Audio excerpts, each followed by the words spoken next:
विद्यार्थियों, इस क्लास में हम अध्ययन करेंगे रस और उसके विभिन्न प्रकार। रस के बारे में हम ये अध्ययन कर चुके हैं कि रस का सिद्धांत भर्त मुनि का दिया हुआ है।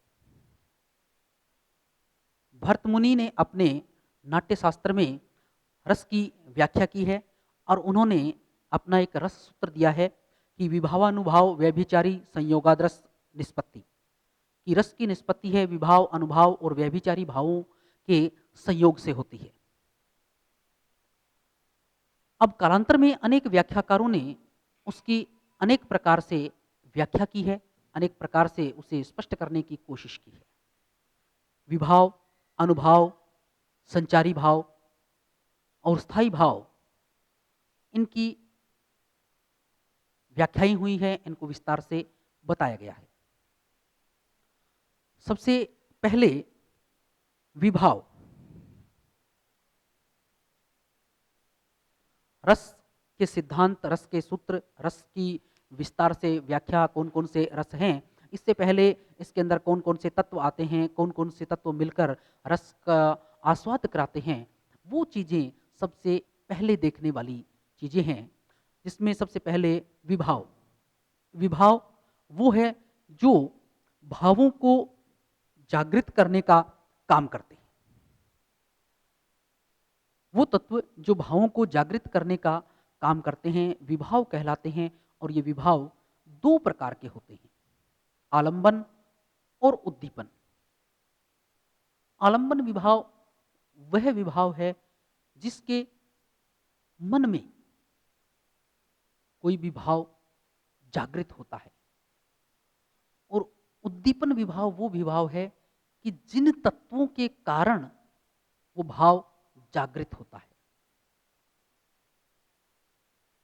आलंबन अर्थात जिस तरह से हम उदाहरण ये लें कि पुष्प वाटिका का वर्णन कि श्री राम ने जब सीता जी को देखा तो सीता जी का जो मुख सौंदर्य है, वाटिका में खिले हुए पुष्प है, प्रभात काल की वेला और चारों तरफ भ्रमर का गुंजार करना, ये सब इन चीज़ों को देख देख करके श्री राम के हृदय में सीता जी के प्रति कुछ विशेष भाव जागृत हुए।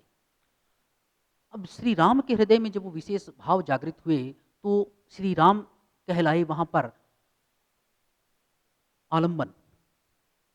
और सीता जी का मुख सौंदर्य, पुष्पों का खिला होना, भ्रमर का गुंजार करना, प्रभात काल होना, मंद मंद हवा का बहना, चारों तरफ सुंदर सुरमय वातावरण, जिसके कारण वो भाव और भी ज्यादा जागृत हो गए, उद्दीप्त हो गए, वो कहलाया उद्दीपन विभाव।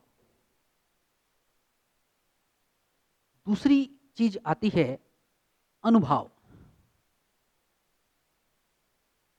अनुभाव अनुभाव जो अनु बाद में, विभाव के बाद में जागृत होने वाले भाव, स्थायी भाव के बाद में, अर्थात वो भाव जो स्थायी भावों के जागृत होने के बाद जागते हैं और उन्हें जागृत रखते हैं, जगाए रखते हैं।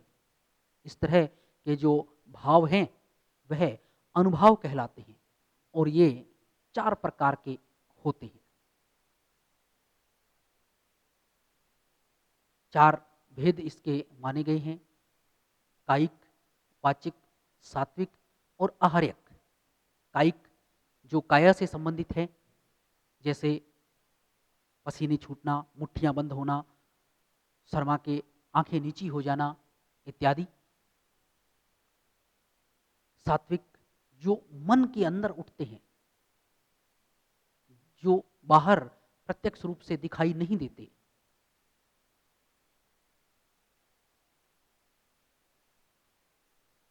वाचिक जो वाणी से व्यक्त होते हैं। आहार्यक जो वेशभूषा होती है, जो विशेष वेशभूषा अलंकरण धारण किए जाते हैं, वह सात्विक कहलाते हैं। इसी तरह से संचारी भाव। संचारी भाव वह भाव है जो संचरण करते हैं, जो स्थायी भाव के बीच बीच में उठते रहते हैं और लुप्त होते रहते हैं, उद्भूत होते हैं और लुप्त होते रहते हैं। ऐसे संचारी भाव हैं और इन संचारी भावों की संख्या 33 मानी गई है। अलग अलग स्थायी भावों के अनुसार अलग अलग संचारी भाव उनका सहयोग करते हैं, संचरण करते हैं। स्थायी भावों को जागृत रखने का कार्य किया जाता है इनके द्वारा। अब है स्थायी भाव। प्रत्येक रस का अपना एक स्थायी भाव होता है। स्थायी भाव, जैसा कि इसके नाम से ही विदित है कि स्थायी भाव एक ऐसा भाव है जो सहृदय पाठक, दर्शक या श्रोता जो भी है उसके हृदय के अंदर स्थायी रूप से रहता है, स्थायी रूप से उसके हृदय में निवास करता है, सोया रहता है, सुषुप्त अवस्था में होता है। लेकिन जैसे ही विभाव, अनुभाव और संचारियों का संयोग होता है, वह उद्बुद्ध हो जाता है, जागृत हो जाता है और रस का आस्वाद करा देता है। तो वह ऐसा भाव जो स्थायी रूप से हृदय में निवास करता है। हिंदी साहित्य में रसों की संख्या 9 मानी गई है, लेकिन कुछ आलोचक इनकी संख्या 11 भी मानते हैं।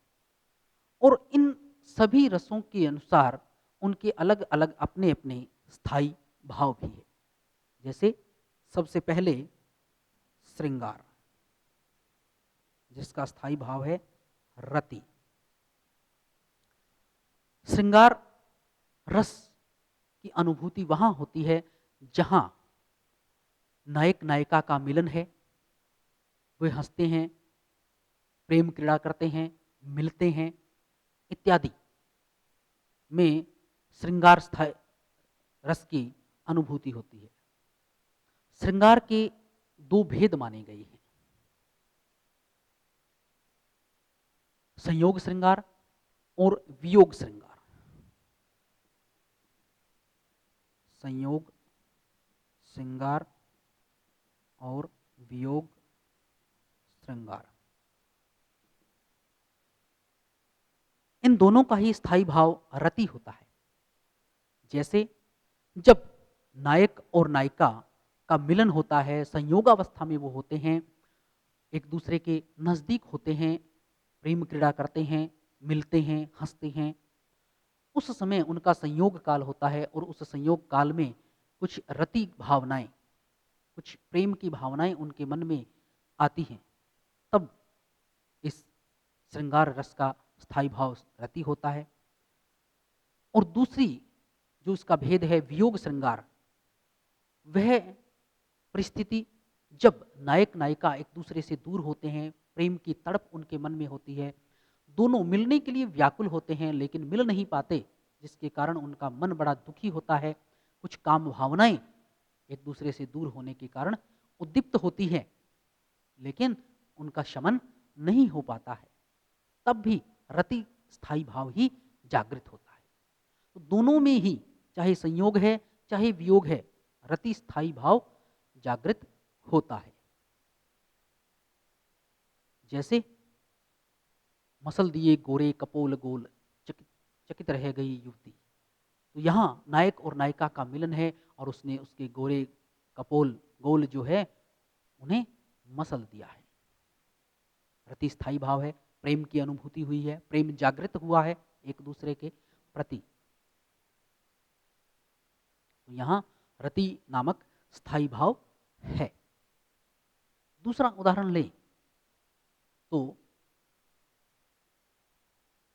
दूसरे उदाहरण के रूप में हम ये देखें कि जब नायक और नायिका एक दूसरे से दूर है, उनका मिलन नहीं हो पा रहा है, जैसे बिनु गोपाल बैरन भई कुंजे, तब ये लता लगती अति शीतल, अब विषम ज्वाला की पुंजे। जब दोनों नायक नायिका दूर है, तब जो संयोग काल में सुख देने वाली चीज है वही अब वियोग काल में बड़ी दुख देने वाली हो गई है। स्वयं कवि ने लिखा है कि तब ये लता लगती अति शीतल, अब विषम ज्वाला की पुंजे, कि तब जब संयोग काल था तब तो ये बड़ी शीतल लगती थी और अब ज्वाला की पुंज बन चुकी है। अग्नि इनमें से निकलने लगी है, अग्नि लगने लगी है इनके अंदर। दोनों में ही श्रृंगार है, लेकिन एक में संयोग है, एक में वियोग है, एक में नायक नायिका मिले हुए हैं, हंस रहे हैं, खेल रहे हैं, और दूसरे में बड़ा दुख उनके मन में व्याप्त हो रहा है।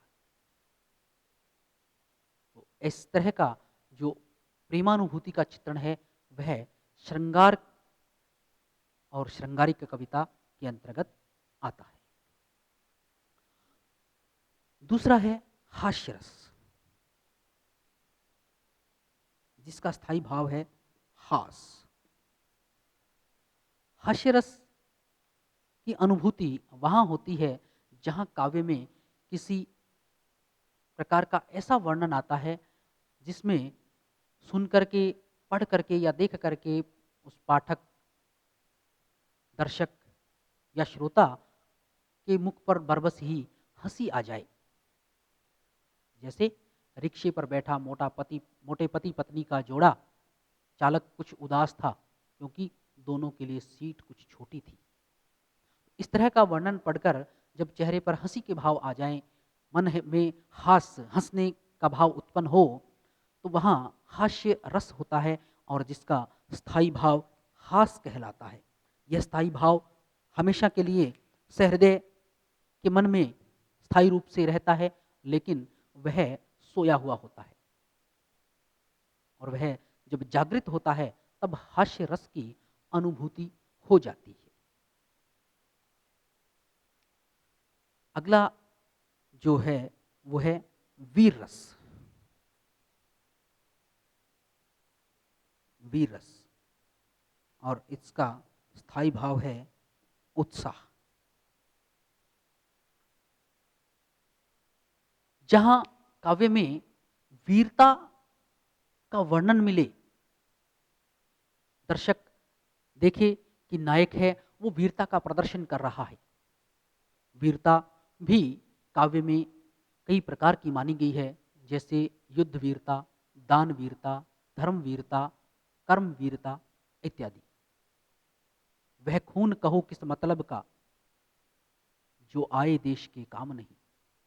वह खून कहो किस मतलब का, जिसमें उबाल का नाम नहीं। तो जहां वीरता के भाव, ओजस्वी भाव व्यक्त किए गए हो।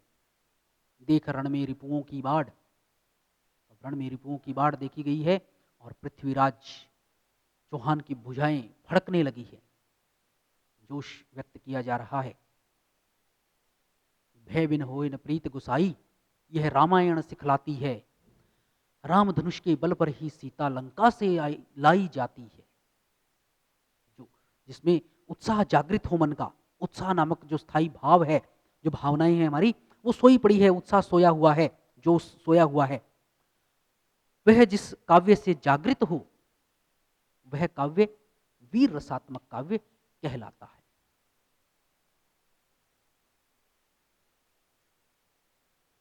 अगला रस है भयानक। स्थायी भाव इसका है भय। भयानक रस की अनुभूति वहां होती है जहां मन में भय का उत्पन्न हो। काव्य में ऐसा वर्णन मिले जिस वर्णन को पढ़ करके, सुन करके या देख करके भय की उत्पत्ति हो। जैसे अंधेरी रात का वर्णन किया जाए, गुफाओं का, डरावनी चीजों का, उल्लुओं और घुग्गों की आवाजें हों, शेर की दहाड़ सुनाई दे जाए एक बार एकदम जोर से। इस तरह का वर्णन जहां भय उत्पन्न हो जाए, रस्सी को भी सांप समझ लिया जाए और उससे एकदम से उस पर रखा जाने वाला पैर वापस पीछे खींच लिया जाए एक झटके के साथ। मन में जो एकदम से भय उत्पन्न हुआ, जो डर आया, वही भयानक रस की अनुभूति करवाता है। वो भय नामक जो स्थायी भाव है वो कहीं ना कहीं हमारे मन में सोया हुआ होता है और उन चीजों को उद्दीप्त करने वाली चीजों जिनसे वो जागृत हो सकता है, उनके कारण, जैसे रस्सी है लेकिन उसको सांप समझा जा रहा है, उल्लू और घुग्गू बोल रहे हैं, आधी रात का समय है, कोई व्यक्ति कहीं जा रहा है, और उस समय जैसे ही कोई छोटी सी भी आवाज आई, चाहे वह उल्लू ही क्यों ना बोला हो, तो बड़ा भय लगता है। हवा से रात में खिड़की का खुल जाना भय उत्पन्न करता है। लेकिन जब ऐसा कहीं वर्णन हमें काव्य में मिलता है, उससे भी मन में भय की उत्पत्ति होती है, भय आता है, भय जागृत होता है। तब वहां उस काव्य में भयानक रस का आस्वाद होता है, भयानक रस की अनुभूति होती है। अगला रस है करुण।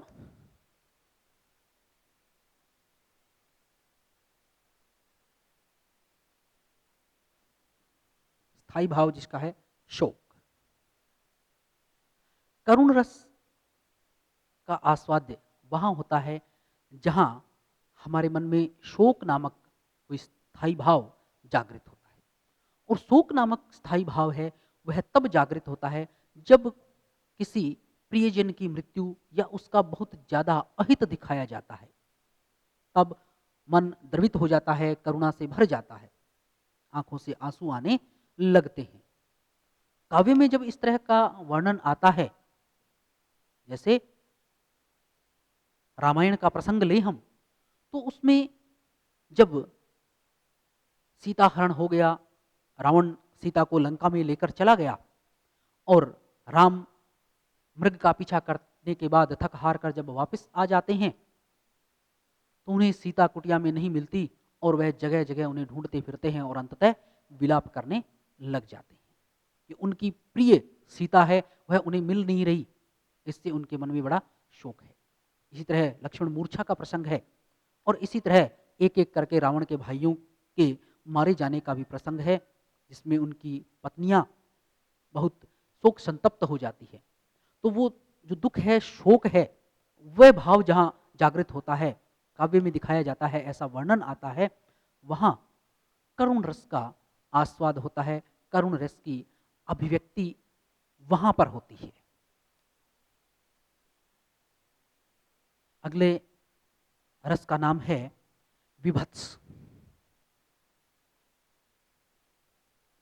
और इसका स्थायी भाव है घृणा।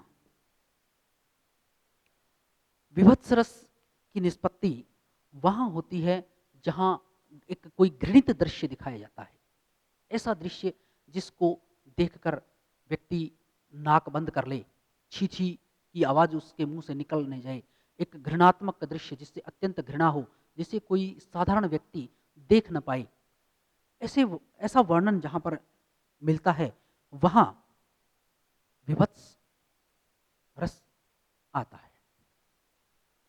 विभत्स रस में युद्धों का वर्णन अत्यंत दिखाया जाता है। युद्ध का वर्णन जहां पर आता है वहां, और युद्ध के वर्णन में भी वह वर्णन जिसमें लाशों के ढेर लगे हुए हैं, कटे हुए अंग यहाँ वहां पड़े हैं, मरे अधमरे सैनिक यहाँ वहां शत विक्षत हालत में पड़े हैं, उनके शरीरों से खून निकल रहा है, वो तड़प रहे हैं, चित्कार कर रहे हैं, हाहाकार मची हुई है, और ऐसे में ही उन अधमरे हुए लोगों को ही चील, कौवे, गिदड़, सियार नोच नोच कर खा रहे हैं। कोई उनके माथे पर बैठा उनकी आंखें नोच रहा है, कोई जीभ खींच रहा है। ऐसा वर्णन जहां आ रहा है, वहां पर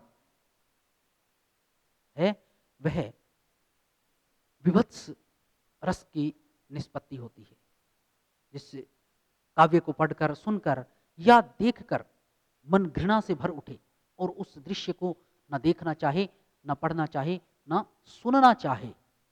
इतना घृणित वो दृश्य वर्णित किया जाता है। जितना घृणित वो होगा, वर्णन की उत्कृष्टता तो उतनी ही बढ़ेगी, रस का आस्वाद्य उतना ही बढ़ेगा, क्योंकि अगर साधारण वर्णन किया गया हो तो उसमें रस का वैसा आस्वाद्य नहीं होगा। अगला है रस अद्भुत। अद्भुत रस का स्थायी भाव है विस्मय।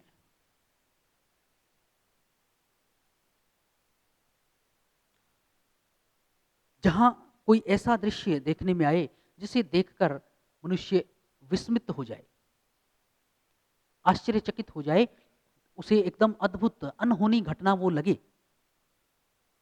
काव्य में इस तरह का वर्णन भी कई बार आ जाता है। जैसे जब श्री कृष्ण ने यशोदा श्री कृष्ण से यशोदा माता ने पूछा कि तुम दिखाओ कि तुमने माखन खाया है नहीं, अपना मुंह खोलो, क्योंकि ऐसी गोपिकाओं की शिकायत थी कि कृष्ण ने उनका माखन चोरी करके खा लिया है। कृष्ण ने जैसे ही मुंह खोला, उसमें पूरा ब्रह्मांड दिखाई दे जाता है। यशोदा चौंक जाती है। उसके लिए वह अद्भुत काम था, अद्भुत दृश्य था, विस्मय होता है उसे, आश्चर्यचकित रह जाती है वो। तो ऐसा आश्चर्यचकित करने वाला, आश्चर्यचकित होने वाला दृश्य जहां पर वर्णन जहां पर आता है, वहां है वह अद्भुत रस का प्रणयन होता है। और अद्भुत रस का प्रणयन मिलता है, वहां विस्मय, उसका स्थायी भाव, वो विस्मय, कुतूहल, आश्चर्य जागृत हो जाता है। वहां अद्भुत रस हमें मिलता है, उसका आस्वाद होता है। आठवां है रौद्र। रौद्र रस, और इसका स्थायी भाव है क्रोध। जब काव्य में किसी पात्र को बहुत अधिक क्रोधित दिखाई दिया देता है, क्रोधित दिखाया जाता है, तब वहां पर रौद्र रस की निष्पत्ति होती है। जैसे रामायण का यदि प्रसंग लें, तो उसमें जब शिव धनुष भंग हो गया और चारों तरफ भयंकर गर्जना होने लगी, एक तरह से प्रलय जैसा वातावरण बन गया, उसी समय भगवान परशुराम जनक की सभा में उपस्थित होते हैं और वो पूछते हैं कि ये धनुष किसने तोड़ा है, जो भी है वो मेरे सामने उपस्थित हो जाए, अन्यथा मैं उसे वंश सहित ही समाप्त कर दूंगा। किसने धनुष तोड़ा शशि शेखर का? तो इस प्रकार से उन्होंने कटु शब्दों में, कड़वे शब्दों में पूछ लिया सबसे कि किसने धनुष तोड़ा शशि शेखर का? शशि शेखर अर्थात शिव का ये धनुष किसने तोड़ा? मेरे नेत्र देखो, सवंश डूब जाओगे इनमें, राघव काट कर समर्पित कर दो अपने हाथ। वो राम को संबोधित करते हैं कि तुम अपने हाथ काट कर मुझे समर्पित कर दो, अन्यथा सवंश इन मेरे नेत्रों में जल जाओगे, तुम समा जाओगे, समाप्त हो जाओगे। इस तरह की बात कह देता है। तो यहाँ जो उनका क्रोधित रूप हमें दिखाई देता है, वह क्रोध का भाव जो जागृत हुआ है, वह रौद्र रस की निष्पत्ति करवाता है, रौद्र रस का आस्वाद कराता है। अंतिम रस है शांत, जिसका स्थायी भाव है निर्वेद।